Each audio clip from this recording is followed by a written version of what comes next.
pelajaran, inspirasi dan peringatan untuk kita semua. Diawali dengan kalimat tilkar rusulu faddalna ba'dahum ala ba'd. Para rasul itu kami lebihkan sebagian mereka dibandingkan sebagian yang lain. Artinya para rasul itu punya kekhasan, punya kelebihan yang masing-masing.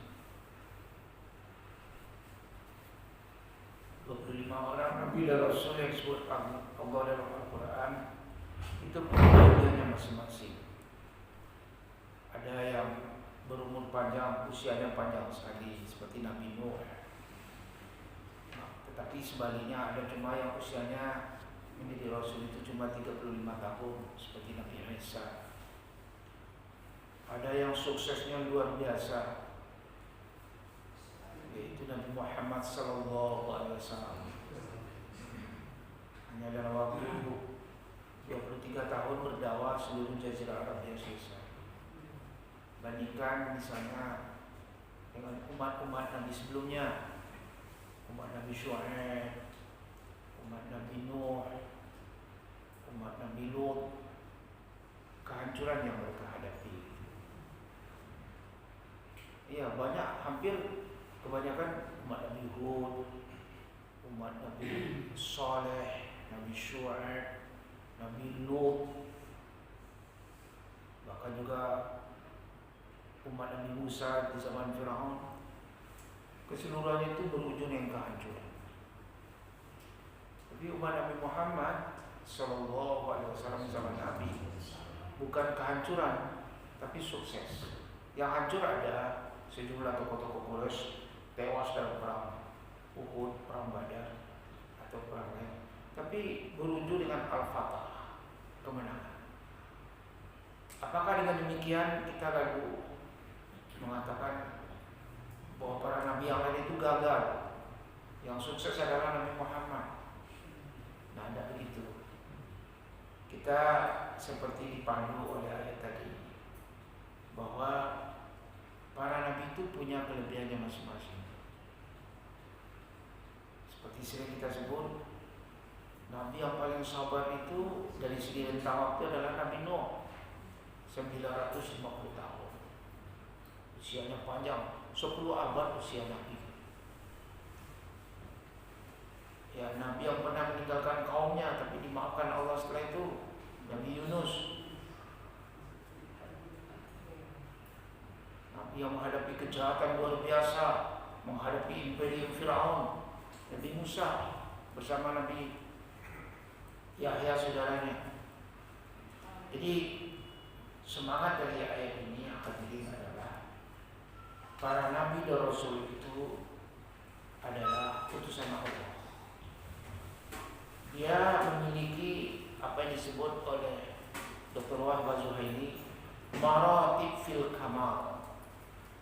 Jadi tingkatan-tingkatan martabatnya itu menunjukkan kesempurnaannya masing-masing di zamannya. Di zamannya itu dia yang paling yang paling sempurna, yang paling baik. Oleh karena itu Allah Subhanahu wa taala menegaskan dalam ini faddalna ba'dahum ala ba'd. Sebahagian mempunyai kekhasan, kekhususan dibanding dengan yang lain. Ya, ada kebanggaan sendiri bagi para nabi dan rasul itu di hadapan Allah Subhanahu wa taala. Tapi ada persamaannya. Sesuai dengan tantangan kondisi keadaan yang dialami oleh para nabi dan rasul itu, ada persamaannya. Persamaannya apa? Ma'astiwa'ihim jami'an fi ikhtiyarihim li tablighi risalatil ilahiyyah. Persamaannya adalah sama-sama membawa tugas risalah. Tugas risalah, tugas menyampaikan dakwah dari Allah Subhanahu wa taala. Maaf, saya sudah sering menyebut ini. Saya tidak menggunakan istilah misi. Tidak boleh. Mubalik saya tidak boleh nyebut misi. Misi itu Kristen itu. Oh ini misi dakwah enggak. Saya pernah pergi ke sana kok. Di Belanda saya pergi ke gedung Snohokrone di Briefstraat. Itu jelas. Misiologi and Open. Oh, ini rupanya misi yang Snohokrone gitu. Jadi ini Snohokrone yang istrinya orang Sukabumi, Muslim itu istrinya anak-anaknya. Saya punya kemarin masih punya riwayat Snohokrone. Jadi kita memang risalah. Artinya ini pesan para nabi dan rasul yang disampaikan kepada kita, pesan Allah yang disampaikan bagi para nabi dan rasul untuk kita semua. Nah, itu risalah. Nah, kesamaan para nabi dan rasul itu adalah terletak pada sama-sama wajib menyampaikan risalah Allah.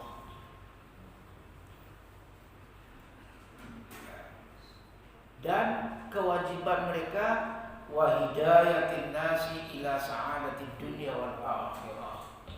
Bagaimana membimbing manusia untuk mencapai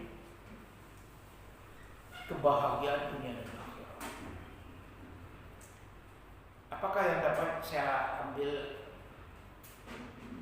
semacam hikmah dari membaca ayat ini? Sama juga artinya hadirin dengan para mubalik. Mubalik itu ada kelasnya masing-masing. Ada mubalik yang sekelasnya itu Ustaz Abdul Somad, kalau dulu namanya mubalik dai sejuta umat, Kiai Haji Zainuddin MC, ada kelasnya. Daya pokok, daya pengawinnya luar biasa. Lain lagi dengan Buya Hamka, ya. Lain lagi dengan Ustaz Miftah Farid misalnya di Bandung. Nah macam-macam. Tapi ada juga yang guru ngaji cuma muridnya 5 orang, ya kan? Ada yang cuma bertahun-tahun, berpuluh tahun, nggak pernah bertambah muridnya itu aja. Ini kalau dari segi ayat ini apa yang kita pelajari hari ini? Kalau Nabi tadi kan lain-lain, ada yang sukses luar biasa, ada yang menurut bahasa kita sekarang kok seperti gagal. Kayak umat Nabi Nuh itu kan tenggelam semuanya akhirnya. Yang selamat kan cuma satu kapal. Apakah kita katakan Nabi dan Rasul itu sukses dan gagal? Allah tidak menyebut seperti itu. Allah hanya menyatakan bahwa Nabi itu punya tantangannya sendiri-sendiri. Soal sukses dan gagal itu mungkin manusia yang menilai, tapi Allah tidak. Itu yang diingatkan kepada kita. Demikian pula penilaian kita terhadap para pewaris Nabi menurut saya. Mestinya para jemaah itu tidak membeda-bedakan. Sepanjang para ulama, para guru, para syekh, para habaib, para ustaz-ustaz kita itu menjalankan tugas menyampaikan risalah Nabi, sunnah Rasulullah, ya itulah. Ada di antara mereka yang kelihatannya tidak sukses, gagal, makin banyak malah orang yang tidak sholat dan sebagainya. Tapi ada yang sekali berdakwah sekian banyak orang yang sadar dengan dirinya. Seperti kehebatan misalnya A'agim. Itu kan gitu ya. Betapa banyak orang yang sadar, yang merasa sejuk dengan ajaran agama yang disampaikan. Nah, tugas kita di sini adalah mencari titik kesamaan. Sudahlah, di antara mereka itu ada yang kelebihannya masing-masing dan bisa kita pukul rata. Yang penting mereka sama-sama menjalankan tugas dakwah.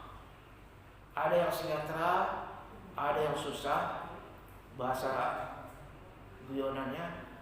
Ada yang berada di mata air, ada yang di air mata. Beda nggak antara mata air dengan air mata? Beda. Mata air mereka ya sukses lah, secara apakah namanya, secara fisik, secara lahiriah, kesejahteraan diperhatikan betul itu oleh jemaahnya. Tapi ada juga yang air mata tadi itu, gaji guru madrasah cuma 400 misalnya, potong lagi 100.000 Ramai lagi DPR minta pertanggungjawab dari Menteri Agama. Di kampung saya di Aceh sana itu cuma yang diharap.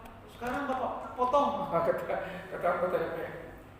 Jadi ingatlah Pak, banyak sekali para ulama kita ini yang berada di jalur air mata. Mungkin yang di mata air sedikit, yang di air mata itu yang banyak. Mereka yang dengan ikhlas, sabar, bertahun-tahun keadaannya seperti itu. Nah, sekali lagi inilah yang dikatakan tafdilnya itu juga menunjukkan keutamaan mereka itu. Meskipun dalam kacamata sosiologis manusia, para rasul itu kok berbeda-beda, tapi di sisi Allah malah justru keutamaannya yang berbeda-beda. Kita seperti diingatkan demikian hal ini.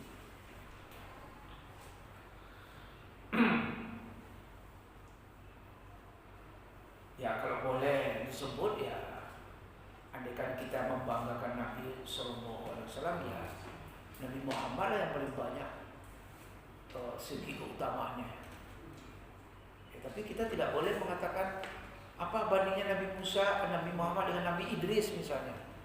Tidak begitu populer. Atau dengan Nabi Ilyasa. Tidak begitu. Hampir dikatakan jarang orang menggali. Tapi Allah Subhanahu Wa Taala mengatakan itu para nabi masing-masing punya kelebihannya. Misalnya, kalau Nabi Muhammad berapa macam tuh kelebihannya. Isra Mi'raj ke langit yang sampai ke langit ke-7 itu mana ada? Jibril aja nggak sampai ke sana. Sampai ke Sidratul Muntaha itu mana ada? Nabi yang kalau tidak engkau wahai Muhammad minta belum akan dibuka ini kunci surga ini. Yang seperti tadi itu hanya 23 tahun selesai Jazirah Arabia masih Islam. Sukses luar biasa ya. Kalau dipikirkan, siapa orang yang paling banyak disebut namanya di dunia ini, yang paling berkumandang suara azan 24 jam tiada henti, mengucapkan syahadat, asyhadu an la ilaha illallah wa asyhadu anna Muhammadar Rasulullah, wa rafa'na laka dzikrak, kami angkat nama engkau hai Muhammad. Setelah menyebut Allah, tidak akan saya terima syahadat manusia setelah engkau kalau tidak mereka syahadat pada engkau. Walaupun mereka mengatakan mengakui tiada Tuhan melainkan Allah, tapi kalau tidak diiringi dengan syahadat Rasul, yaitu wa asyhadu anna Muhammadar Rasulullah, saya tidak akan terima kalau dia hidup sudah engkau dibangkitkan menjadi Nabi dan Rasul. Ya tinggi sekali kelebihan yang kita sebut kelebihan Nabi Muhammad Sallallahu Alaihi Wasallam. Namun sekali lagi hadirin, ingatlah bahwa para Nabi dan Rasul punya kelebihan masing-masing, dan oleh karena itu kita tidak boleh terlalu melebih-lebihkan seorang Nabi sedangkan Nabi lain kekurangan celahnya yang kita sebut. Nah, itu tidak boleh. Nah di sini malah yang disebut siapa? Wa minhum man kallamallah. Ini Nabi Musa. Di antara Nabi dan Rasul itu ada Nabi yang diberi Allah kesempatan untuk langsung berbicara. Wa minhum man kallamallah. Itu Nabi Musa, seperti bunyi surah An-Nisa ayat 164.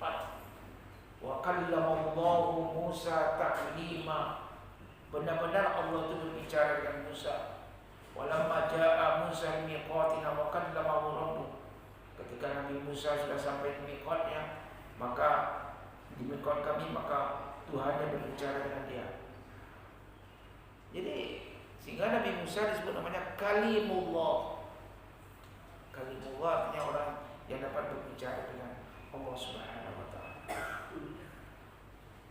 Jadi ini hadirin pesan yang disampaikan kepada kita.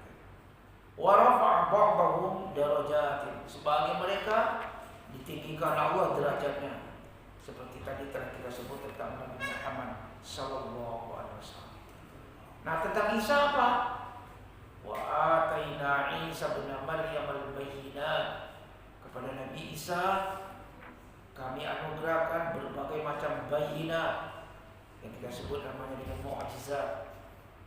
Nabi Isa lain lagi, usia cuma 3 tahun lebih kurang menyampaikan risalah Allah. Nah, setelah itu Nabi Isa diangkat Allah. Tidak benar beliau mati disalib seperti yang diyakini banyak manusia sekarang. Usia 3 tahun tapi bertanggung jawab nanti di akhirat, luar biasa beratnya itu. Ayat-ayat wadihannya juga benar, juga banyak yang membenarkan, yang memisahkan antara kebenaran dengan kebatilan. Menyembuhkan penyakit amros. Ya, ada dengan Ruhul Qudus, diperkuat Allah dengan Jibril. Kelebihan Nabi Isa yang menyebabkan banyak manusia sesat sekarang apa? Dia lahir tanpa ayah. Karena dia lahir tanpa ayah, lalu manusia menyangka ayahnya siapa? Tuhan, Allah. Maka Nabi Isa disebut dalam Quran Isa bin Maryam, Isa putra Maryam. Jadi dia dinisbahkan hanya kepada ibunya. Inilah hadirin pernyataan yang disebut Allah Subhanahu wa taala. Nah, bagi berikutnya apa? Walau sya'allahu maqtatal ladzina min ba'dihi. Seandainya Allah menghendaki, tidak akan terjadi sesudah para nabi dan rasul itu diutus, tidak akan pernah terjadi saling berbunuhan antara umat manusia, antara mereka yang disuruh oleh para nabi. Tidak akan terjadi setelah datang kepada mereka berbagai penjelasan. Walakin ikhtalafu, akan tetapi mereka manusia itu sering terjadi pertikaian pendapat. Ikhtilaf ini sudah menjadi bagian karakter manusia. Tidak akan ada manusia ini sama pendapat pikirannya terhadap satu hal. Pasti terjadi ikhtilaf, perbedaan pendapat. Dan perbedaan pendapat itulah yang diwadahi misalnya dalam ilmu fiqih, dalam ilmu kalam. Manusia berbeda-beda pendapat satu dengan yang lain.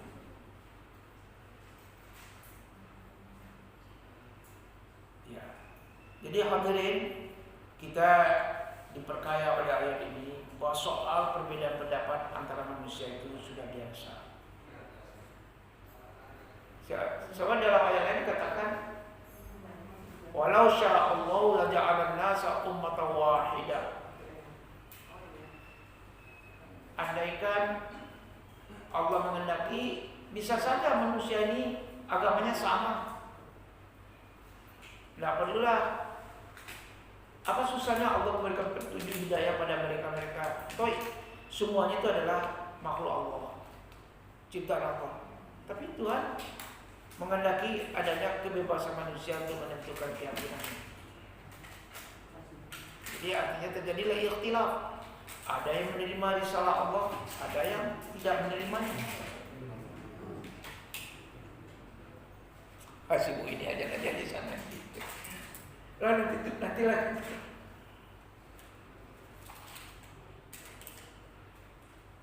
Sudah. Jadi ini hadirin, misalnya semua manusia yang hidup sesudah Nabi Muhammad SAW dibangkitkan menjadi Rasul, itu dianggap sebagai umat Muhammad. Karena tidak ada lagi Nabi dan Rasul sesudah beliau. Berapa abad pun manusia akan hidup sesudah Nabi diutus jadi Rasul, tidak akan ada lagi Nabi dan Rasul. La nabiyya ba'di, tak ada lagi Nabi sesudahku. Oleh karena itu, umat manusia sesudah Nabi Muhammad itu jadi Rasul terbelah dua. Satu kelompok beriman pada beliau. Kelompok lain tidak beriman. Yang beriman disebut mukmin, yang tidak beriman disebut kafir. Hanya dua kelompok itu saja. Jadi ada yang beriman dengan Rasul, ada yang kafir, yang kufur. Jadi dalam pandang mata kita, Yahudi kah, Nasara, Hindu, Kristen, Katolik, Buddha, Konghucu, semua umat Muhammad. Soalnya adakah di antara mereka beriman? Adakah di antara mereka yang kafir? Itu tergantung pada pilihannya masing-masing. Engkau yang Muhammad tidak bisa paksa orang. Lasta alaihim bimusaitir. Engkau tidak boleh paksa-paksa orang beriman. Berimankah atau kafir itu hak mereka masing-masing dan tanggung jawab masing-masing pula nanti di hadapan Allah Subhanahu wa taala. Itu pelajaran itu yang diberikan kepada kita semua. Walau syaa Allah maqtatalu. Kalau andai kata Allah berkehendak, tidak mungkinlah mereka manusia itu saling berbunuhan, saling berkelahi, berperang. Jadi kalau andai kata Allah berkehendak, semua manusia ini hidup damai, berdampingan satu sama lain secara damai. Karena itu seluruhnya adalah masyiah kehendak dari Allah. Walakinna Allah yaf'alu ma yurid. Akan tetapi Allah mengerjakan, berbuat apa yang Dia kehendaki. Allah berkehendak mengerjakan, berbuat, melaksanakan apa saja yang Dia kehendaki. Tidak bisa manusia itu memprotes atau mengklaim, karena seluruhnya harus tunduk pada masyiah kehendak dari Allah Subhanahu wa taala. Oleh karena itu, wa amman niza'u wal iqtital bainan nas. Adapun kalau terjadi pertentangan pendapat, saling berbunuhan antara sesama manusia setelah Rasul diutus, wa kulluhu biqada'in wa qadar. Seluruhnya itu adalah dengan qada'nya Allah, dengan qadar yang telah ditentukan Allah. Wa iradah, dengan kehendak dari Allah Subhanahu wa taala. Jadi apa artinya? Walau syaa khilaf dzalika lakan. Kalau Allah berkehendak akan terjadi khilaf, terjadi. Walakinnahul musta'sir yasurul hikmah fi dzalikal fi'l lima yurid. Akan tetap tapi terjadilah. Segalanya itu berjalan menurut hikmah Allah Subhanahu wa taala.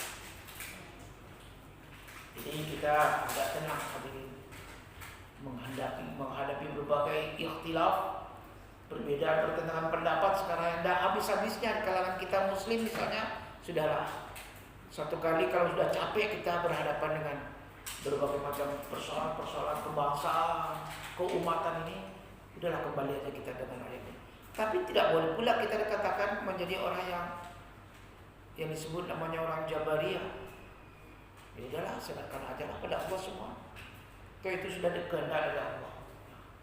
Nah, kita selalu akan berkata seimbang antara qadar Allah dengan kebebasan manusia untuk memilih, kebebasan manusia untuk memberikan pilihan kepada apa yang dia inginkan.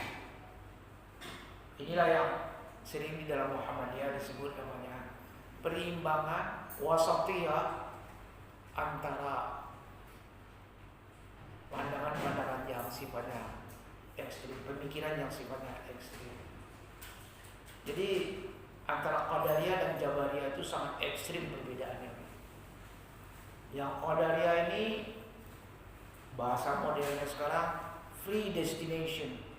Manusia bebas menentukan kemauannya tanpa ada campur tangan Tuhan.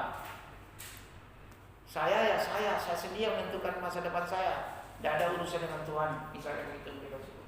Nauzubillah min dzalik. Free will, free act.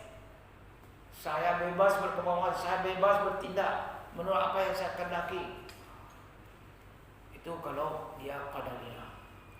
Tapi kalau Jabariyah tidak. Apapun yang saya kerjakan, mau saya kaya atau saya miskin, mau saya gemuk atau kurus, bahkan mau makan pun saya mau makan atau tidak, itu seluruhnya adalah Tuhan. Saya hanya tinggal menjalankan apa yang dikehendaki Tuhan. Jadi hidup kita hanya menjadi apa-apa, menjadi wayang dalamnya Tuhan. Nah gitu. Jadi ekstrim sekali, Pak. Dan itu berbeda pendapat disebut dalam ayat tadi, khilaf antara para ulama kalam, ulama-ulama yang kaji masalah akidah itu sudah berlangsung puluhan abad sejak dari zaman Rasul sampai sekarang ya begitu. Ada yang Ahlus Sunnah wal Jamaah. Kalau kita soal Ahlus Sunnah wal Jamaah, soal soal akidah, kita Imam Asy'ari, Imam Maturidi. Nah, kalau soal fikih kita Imam Syafi'i. Tapi nanti ada di sana ada Syiah, ada Rafidiyah, ada lagi kelompok-kelompok yang begitu banyak di dalam Islam. Nah, untuk itulah sedikit contoh cara yang disampaikan. Kalau Muhammadiyah, cara memahaminya itu begini, Pak. Ringkas sekali. Bahwa Allah berkehendak apa saja. Jadi dari segi pandangan sudut pandang Allah Azza wa Jalla, segala perbuatan yang kita kerjakan ini adalah kehendak, masyiah dan iradah dari Allah. Itu dari segi kita memandang, dari segi takdir, dari segi qada, dari segi masyiah kehendak. Tapi dari segi lain, perbuatan kita itu disebut namanya kasab dan ikhtiar. Itu atas kemauan kita sendiri. Kasab itu apa? Usaha kita, kemauan kita. Lalu ada ikhtiar. Terdapatlah dua hal. Kita ambil contoh. Pagi ini semua muslim insya Allah mendengarkan suara azan dari menara Masjid Al-Ikhlas. Andai kata Allah menghendaki, semua muslim pasti akan datang ke masjid. Ya, apa susahnya Allah membangunkan orang Islam? Udah, wah suara azan, datang ke masjid. Mungkin semua masjid tidak muat sholat subuh berjamaah para orang. Tapi tidak. Orang datang ke masjid atau tidak itu tergantung kepada kehendaknya.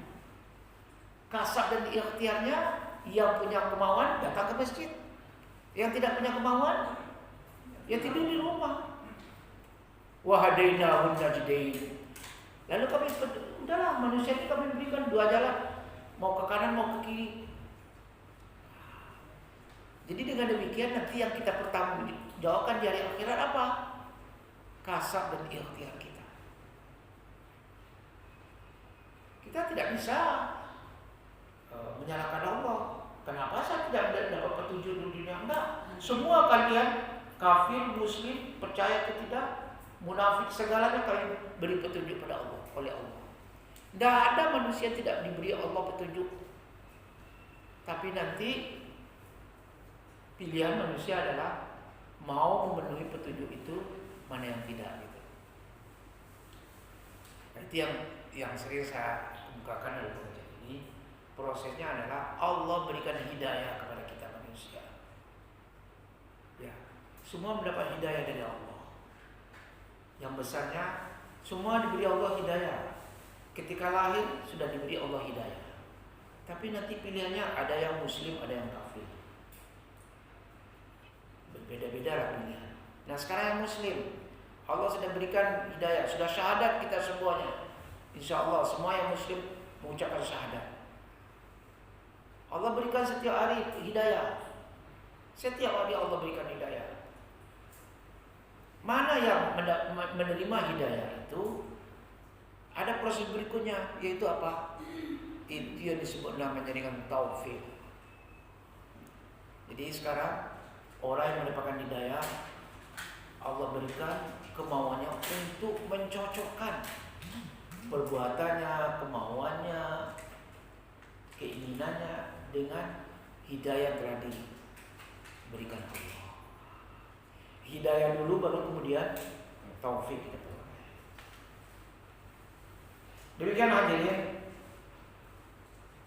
sehingga di dalam tafsir yang disampaikan oleh Dr. Wahbah Zuhaili ini dikatakan, wallahu qadirun ala kulli syai'. Allah berkuasa atas segala sesuatu. Fa in arada taufiq li ba'di ibadi amana bihi wa ta'ahu. Seandainya Allah berkehendak memberikan taufik kepada sebagian hambanya, berimanlah dia, dan kemudian dia akan menaati Allah. Wa in arada al-khazla, seandainya Allah menghendaki kehinaan bagi dia, li ba'di akhwan, bagi sebagian lain, kafara bihi, dia kufur, dia lalu mendurhakai Allah, wa asahu. Fal khazlan wal ismah, fal khazlan wal asab wal asam min fi'lillahi wa iradatihi. Jadi apakah manusia itu akan mengalami kehinaan khazlan? Apakah dia orangnya asamah, bebas daripada kehancuran, terlindung dia dari kemusyrikan, kebodohan dan sebagainya? Itu adalah perbuatan Allah dan iradahnya. Jadi memang ini Pak, persoalan taufik ini, hidayah dan taufik, itu yang selalu kita mohon. Ihdinas siratal mustaqim. 17 kali muslim setiap hari memohon pada Allah hidayah. Setelah dapat hidayah, kita tunggu bagaimana reaksi diri kita untuk menyesuaikan dengan petunjuk Allah Azza wa Jalla. Itu yang ayat pertama yang ingin kita kemukakan hadirin. Ini tentu nanti refleksi kita tentang ayat ini berbeda-beda. Marilah kita mencontoh para nabi dan rasul itu untuk dua hal saja hadirin. Kita kan semuanya ingin menjadi pengikut nabi ini. Yang pertama kita contoh nabi dalam konteks ini, banyak sekali contoh tentu.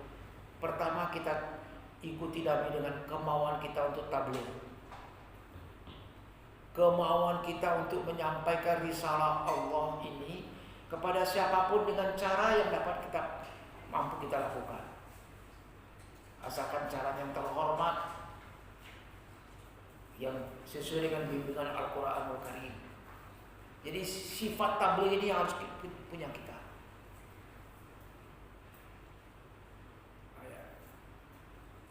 Jadi sifat tabligh ini yang disebut ajaklah manusia kepada jalan Tuhanmu. Ud'u ila sabili rabbika bil hikmati wal mau'izatil hasanah wajadilhum billati hiya ahsan. Ajaklah manusia kepada jalan Tuhanmu, kepada agama Allah dengan hikmah, dengan petunjuk dari Quran dan Sunnah Nabi, dengan cara yang bijaksana, dengan pengajaran yang baik, dan kalau perlu diskusi dengan mereka dengan mujadalah yang baik, diskusinya terbuka, yang menyejukkan, yang menyenangkan. Jadi marilah kita bertekad hadirin, dengan cara apapun kita tabligh, dan kita tidak perlu terobsesi. Saya tidak bisa Pak, masa ya harus tabligh seperti Ustaz Abdul Somad? Ya itu kan sudah punya khas kemewahannya, bukan cuma punya kekhasannya masing-masing. Bagi kita yang penting, walaupun yang kita ajak cuma 2 orang, 1 orang, saya cukuplah seperti Nabi Nuh aja, tidak apa-apa deh. Orang madrasah Nabi Nuh cuma berapa orang yang hadir di situ. Akhirnya yang beriman itu cuma 1 kapal. 950 tahun berdakwah, hasilnya cuma berapa? 1 kapal. Bukan kapal besar, kapal kayu. Apakah Nabi Nuh dianggap dianggap gagal? Enggak juga. Nah, Allah hargai itu Nabi Nuh. 950 tahun berdakwah, hasilnya cuma satu kapal manusia yang selamat dari banjir. Istri anaknya pun juga sebagian ada yang tidak beriman. Maksud saya memberikan semangat pada guru-guru pengajian kita, pada yang mengajar di madrasah ibtidaiyah, yang mengajar agama di sekolah muridnya cuma 15 orang. Penghasilannya kadang-kadang juga Senin Kamis. Iya Pak, itu yang kita lihat sekarang di Jakarta di mana-mana. Sementara ada yang tadi itu sekali undangan berapa? Puluhan juta misalnya. Udah, bukan itu yang kita lihat. Intinya tadi adalah sama-sama bertugas sebagai mubaligh. Jangan hasilnya yang dilihat, tapi adalah menjalankannya itu yang akan dilihat Allah. Yang kedua apa? Sama-sama punya azam, atau disebut juga namanya azimah. Punya kemauan kuat, tidak pernah lelah, tidak putus asa, tidak merasa puas, terus jalankan. Ya. Karena yang akan dilihat nanti bukan soal hasilnya, tapi soal proses yang kita lakukan.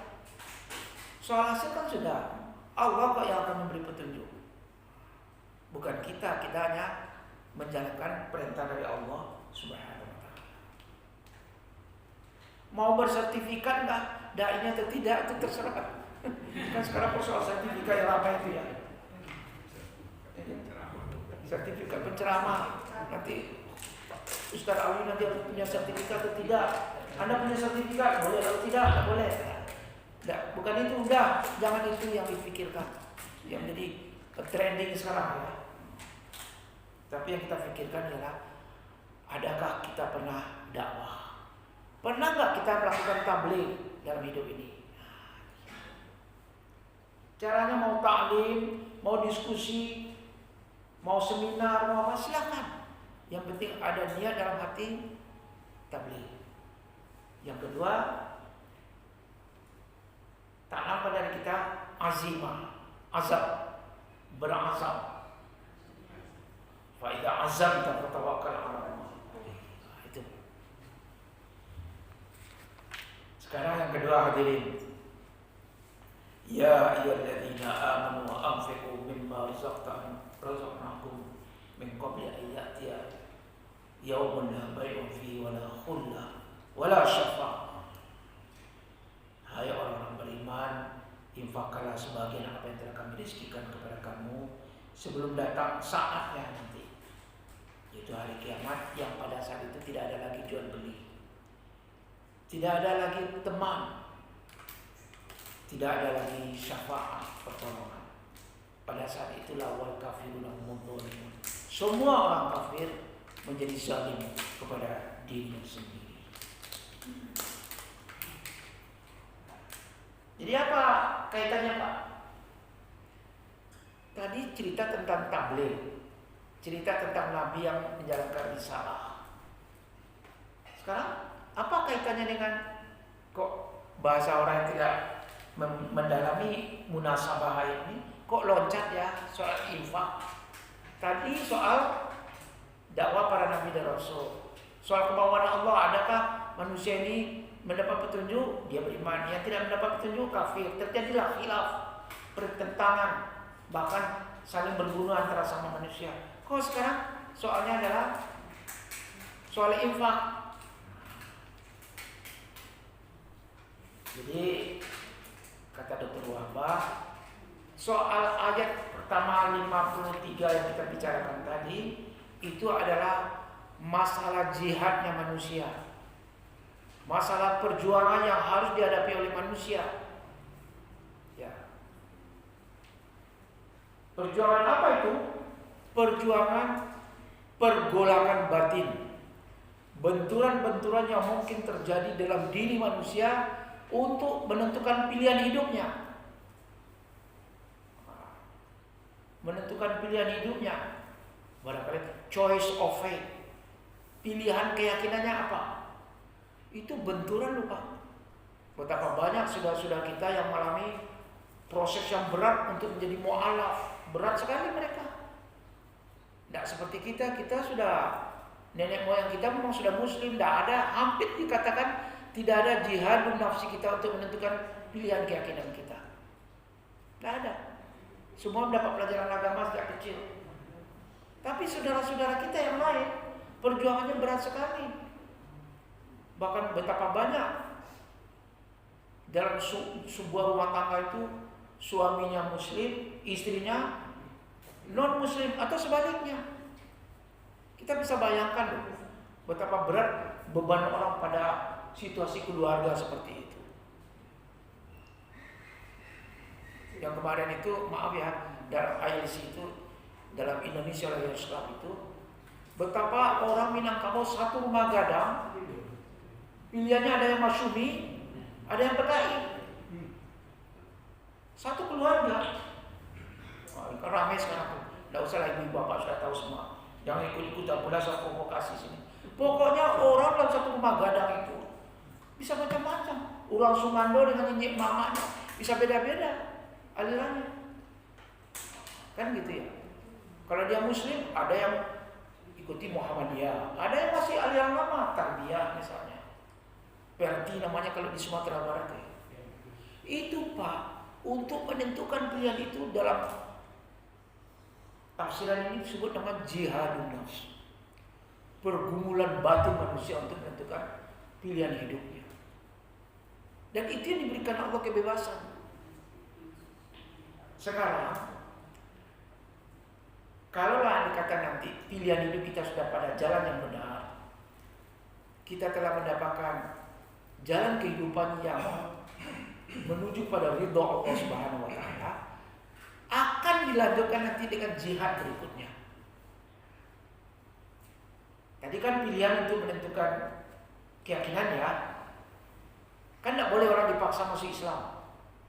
Semua mendapatkan kebebasan. Freedom of religion misalnya begitu. Sekarang kita sudah berhasil melewati itu semua. Yang kita rata-rata jemaah masjid ini mungkin tidak mengalaminya. Tapi agama Islam ini untuk semua orang, tidak hanya untuk muslim tertentu, tapi muslim di Eropa, muslim di Amerika, di mana saja. Mereka yang sedang mengalami pergumulan keyakinan, pergumulan iman. Ingatlah, akan ada tahap berikutnya, yaitu yang disebut namanya dengan jihadul amwal. Jihadul amwal. Jihad yang dituntut oleh Allah Subhanahu wa taala dan Rasul sebagai Rasul pada kita untuk bersedia kita mengelola harta yang dititipkan Allah sebagai amanah untuk diri kita, agar kita bersedia untuk infak. Itu caranya. Jadi kita masih akan disuruh melanjutkan jihadun nafsi tadi itu dengan jihadul mal, jihadul amwal fi sabilil khair. Menyediakan harta kita, mengalokasikan kekayaan kita untuk kepentingan berbagai macam pos-pos kebaikan. Jadi tidak terhenti hanya untuk diri kita sendiri aja. Iman untuk kita saja tidak. Iman itu harus ada buahnya juga untuk orang lain. Kenapa? Karena kita harus ada kewajiban tabligh. Kan tadi saya sebut kesimpulannya apa tadi ayat pertama? Haruslah kita pernah tabligh. Harus kita pernah tabligh dan disertai dengan kemauan, azimah. Dan untuk itu harus ada yang kita korbankan. Apa? Harta kita. Jihadul amwal. Harus ada harta yang kita korbankan. Supaya dengan cara seperti itu kita mengharapkan ada simpanan nanti di sisi Allah yang akan kita terima buahnya di akhirat. Ada deposito kita yang kita titipkan pada Allah. Di hari akhirat akan kita peroleh nanti hasilnya. Ya. Jadi kita disuruh menjadi orang-orang yang rajin mendepositokan harta kita untuk kita terima nanti hasilnya penuh, tidak sedikit pun dirugikan Allah, berupa kebahagiaan di akhirat. Mengapa? Kalau kita tunggu nanti kesadaran infaknya dari kiamat, Allah katakan di hari kiamat, di hari akhir nanti, tidak ada lagi transaksi, tidak akan ada lagi orang menerima zakat kita, sedekah kita, tidak ada. Di sana juga tidak ada lagi teman. Walaupun kita bersahabat sekarang hadirin, di hari akhirat tidak ada sahabat. Manusia masing-masing mengurus dirinya sendiri. Mas'ulatus syakhsiyah, al-mas'ulatus syakhsiyah, tanggung jawab pribadi kita tidak ada lagi. Namanya jemaah itu di dunia ini, namanya kita ngumpul, kita berorganisasi di dunia, di akhirat enggak, kita masing-masing. Bahkan juga jangan kita mengharap ada lagi orang yang akan menolong kita. Yang menolong kita apa? Deposito sekarang ini. Itulah disebut namanya jihadul amwal. Siapa yang rajin menyimpan deposito sekarang, dialah yang akan menemani kita mulai sejak kita hari pertama berada di alam barzakh. Saat-saatnya kita diantar, diusung jenazah kita menuju ke kuburan masing-masing, saat itulah deposito kita mulai mengalir. Inilah pentingnya hadirin kita memperoleh sedikit pencerahan dari ayat yang kita bahas pagi ini. Ya. Kita ambillah contoh, belum lagi di akhirat tapi ada contoh. Masih ingat yang kita mengajar tentang Nabi Yunus? Nabi Yunus kan kebetulan kemampuan jiwanya, kekuatan imannya, kan tadi masing-masing Nabi berbeda-beda ya. Dia rupanya tidak seperti Nabi Nuh. Rupanya sampai pada titik tertentu tidak kuat lagi dia. Tanpa izin dari Allah, dia meninggalkan kaumnya. Dia pergi diam-diam malam hari, pergi ke pantai, cari kapal, mau lari dari tugas dakwah. Tanpa izin dari Allah. Beda dengan Nabi Muhammad. Allah izinkan Nabi hijrah dari Mekah ke Madinah. Lalu dia naik kapal. Dia bersama orang banyak. Rupanya kapal itu overweight, kelebihan muatan. Mestinya cuma 80, ini sudah 90 ini. Atau katakanlah 85 atau 82. Mesti ada yang harus dikorbankan. Kalau enggak, nih kapal ini karam. Termasuklah diulang-ulang kembali, tetap aja yang keluar namanya Nabi Yunus. Akhirnya sudahlah Nabi Yunus yang diterjunkan ke laut, berada di dalam perut ikan, katakanlah ikan hiu gitu. Itu kan, itulah di dalam perut ikan. Allah katakan kalaulah tidak Yunus ini banyak bertasbih, dia akan tetap berada dalam perut ikan sampai hari kiamat.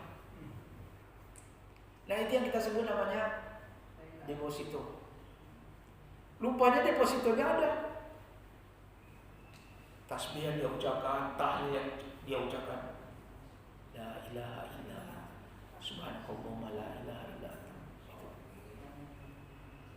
Ya itu ya kan. Nah itu contohnya Pak. Ingat sekali lagi hadirin, segala deposito kita berupa yang kita sebut tadi namanya infak, itu akan kita peroleh nanti manfaatnya.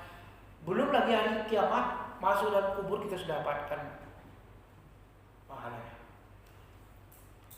Harap di hari akhirat nanti segala kekayaan dunia ini akan menolong kita. Tidak akan ada transaksi.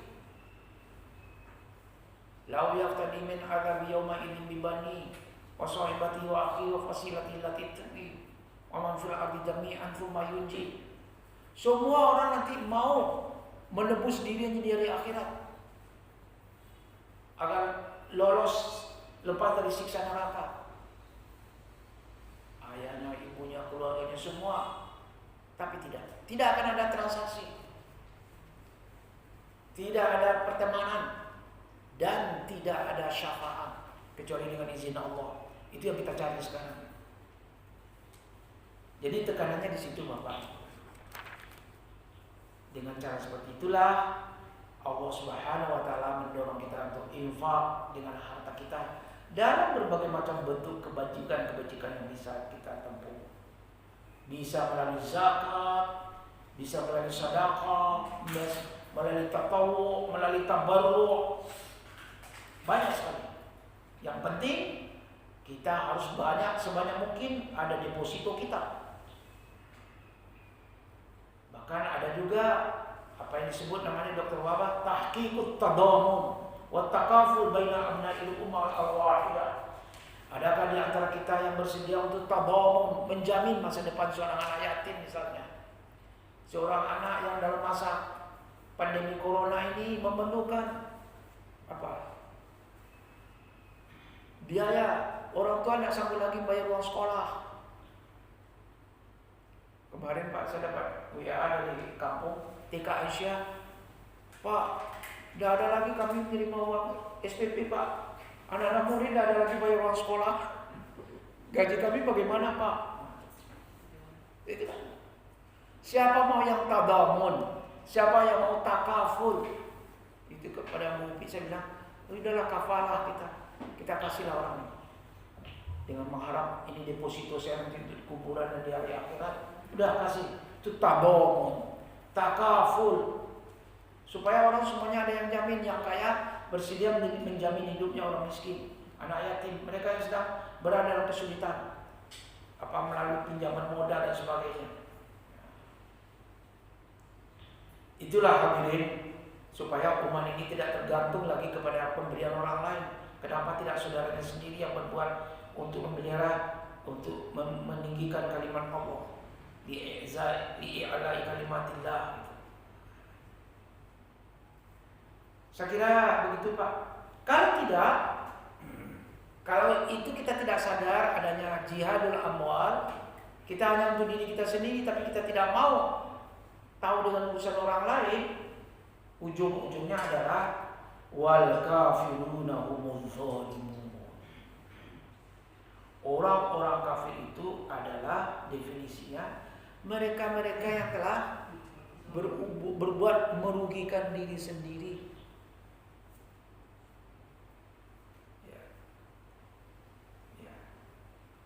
Jadi apa? Pertama, kafir tadi itu dia tidak lolos dari ujian iman. Pilihannya menjadi kafir, menjadi non muslim. Itu. Anda kan tidak saya beri dulu kata Allah misalnya. Pilihan mau muslim mau kafir kan pilihan Anda sendiri. Tapi choice of faith-nya, pilihan keyakinannya Anda tidak menjadi muslim. Nah, sekarang pilihan itu akan berdampak untuk hidup di hari akhirat. Menjadilah Anda zalim pada diri sendiri. Jangan lagi dikaitkan dengan iradah Allah, masyiah Allah. Itu kan kehendak Allah saya jadi kafir di dunia. Anda sudah diberi kebebasan untuk memilih. Sekarang tidak lagi saatnya menyalahkan Allah, menyalahkan diri sendiri karena sudah ada pertanggungjawab hidup untuk diri sendiri. Yang kedua, Anda dulu berbunuhan, saling berbeda pendapat, adu argumen, kadang-kadang sudah dengan cara yang kasar, dengan brutal, yang tidak lagi mengenal sopan santun dan sebagainya. Bahkan ada yang berbunuhan. Sekarang saatnya Anda menyesal mengapa dulu cekcok, ikhtilaf yang tidak perlu, tidak produktif, tapi Anda lakukan itu. Ini pertanggung jawab kita nanti. Dan yang ketiga, letak kufurnya kita itu apa Pak? Ini tadi, tidak mau berbuat untuk orang lain, tidak mau jihadul amwal. Jadi kata-kata kufur di sini sekali lagi hadirin ditujukan juga kepada siapa? Seluruh tadi, ya ayyuhalladzina amanu anfiqu mimma razaqnakum min qabli an ya'tiya yawmun la bay'un fihi wa la syafa'ah. Kalau Anda tidak mau melakukan jihadul amwal, berarti Anda telah berbuat kufur yang akan merugikan diri sendiri nanti di hari akhirat. Dengan demikian hadirin, mudah-mudahan Kata-kata kufur ini, yang orang sekarang mengatakan kata kufur, kafir itu seperti bahasa kasar. Jangan Pak, jangan Bapak sebut kami kafir Pak. Udahlah non-muslim aja Pak. Karena kafir itu kasar. Lalu dikasar lagi kan kita domba-domba yang sesat. Dianggap kita nama hewan ya. Nah, kafir itu bahasa yang paling halus itu. Karena ingat Pak, kafir itu tidak semata-mata ditujukan kepada non-muslim. Soal kafir nanti, konteks ayat ini, soal nanti hidup kita di hari akhirat. Kalau kita tidak memilih pilihan yang tepat, tidak choice of faith-nya kita tidak tepat, sudah kita kufur. Kita saling berbunuhan di sini. Ada fatwa, ada apa, yang akhirnya orang saling berantem satu sama lain. Kemarin Pak luar biasa, gemas gitu Pak. Video yang saya tonton, mudah-mudahan video itu hoax, tapi mungkin juga benar. Orang membongkar kubur Umar bin Khattab gitu.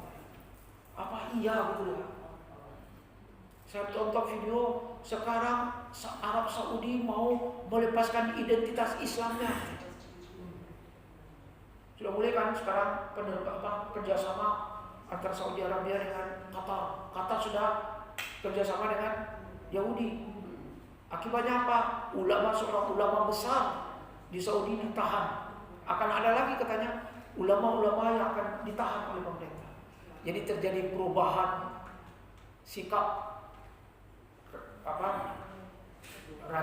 kerajaan di Saudi Arabia. Nah ini sekali lagi terjadi irtital, terjadi pembunuhan. Siapa nanti yang salah?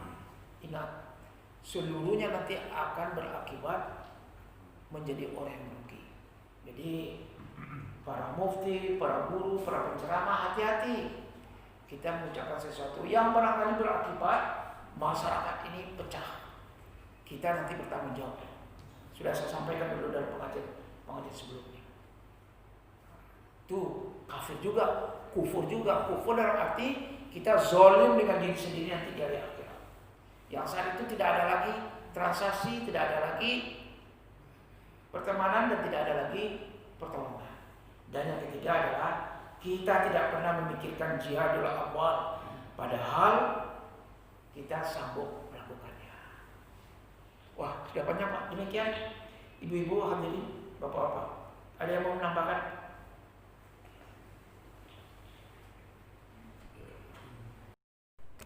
Mengikuti pengajian dari aplikasi Zoom. Terima kasih Bapak Ibu yang telah mengikuti uraian ini. Semoga kita tidak menyesal di hari akhirat nanti.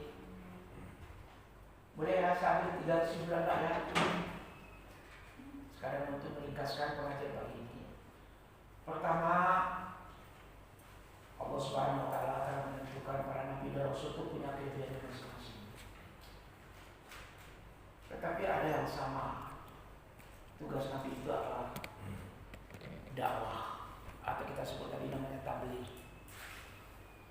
Dan untuk itu pelajaran yang kita ambil adalah marilah kita mengikuti jejak para nabi dan rasul.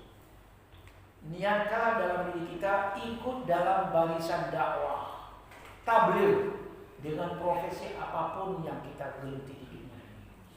Mau guru, dosen, mau jadi dokter, jadi insinyur, menjadi apa lagi Pak? Ingatlah, tabligh itu bukan hanya semata-mata dakwah di mimbar, bukan semata ceramah, tapi dakwah itu adalah dengan dakwah bil hal, dengan kondisi keadaan nyata yang kita alami di masing-masing tempat. Itu yang pertama. Yang kedua, kalau seandainya tabligh dan yang disertai dengan kemauan keras, yaitu yang disebut tadi namanya azam atau azimah, maka kita baru lolos dari proses yang kita sebut tadi namanya, kita baru menentukan pilihan iman kita. Setelah Allah berikan kebebasan, kita baru jihadun nafs. Pergumulan batin sudah selesai, kita sudah menjadi muslim, sudah menjadi mukmin. Alhamdulillah. Menunggu yang kedua adalah kita mengikuti memasuki jihadul amwal. Semua kita dituntut untuk mau, sebagai konsekuensi dari iman yang benar adalah kita jihadul amwal. Mengapa jihadul amwal ini kita lakukan? Karena dengan cara seperti itulah kita menyimpan, mendepositokan segala kelebihan kekayaan yang diberikan Allah kepada kita, berupa harta atau apapun, ilmu dan lain sebagainya.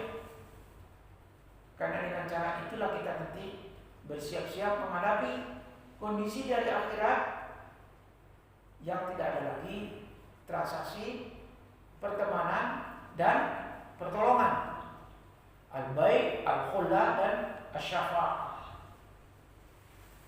Yang kita harap hanyalah dari deposito kita di dunia ini, berupa ibadah dan amal soleh kita, terutama tadi deposito berupa infak yang kita sediakan untuk orang lain.